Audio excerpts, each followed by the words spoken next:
Takot daw ang nagtulak sa ilan sa mahigit 500 drug user at pusher sa Quezon City, kaya sila sumuko sa mga otoridad.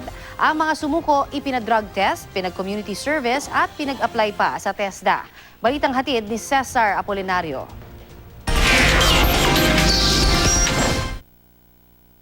Ano mga kasama? Tulong-tulong tayo ha. Sumpaan natin yan ha. Sa mahigit 300,000 residente ng Barangay Commonwealth, Quezon City, mahigit 500 ang mga sumuko at umaming tulak at durugista. 3 ang menor de edad. Isa sa kanila ang itago natin sa pangalang Ding, 16 na taong gulang na pusher. Sumuko siya dahil sa takot. Maging ang dalawa niyang kaibigang tulak din ng droga, hinikayat niyang sumuko. Mas maganda na po yung susoko kaysa sa magmamatigas pa.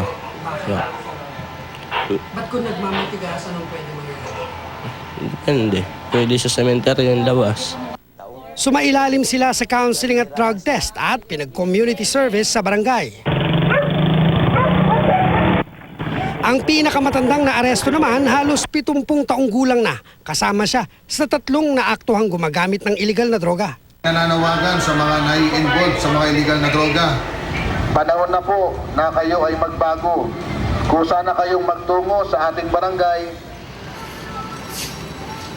Daan-daang sumuko ang nakiisa sa paglilinis sa barangay nitong mga nakaraang araw.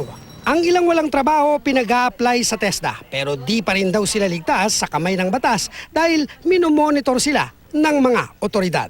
Maganda naging kinalabasan kasi maraming sumuko, marami rin nagbago. Bagamat may mga ilan-ilan na sumuko na hindi naman nagbago, yun ang ino-operate namin.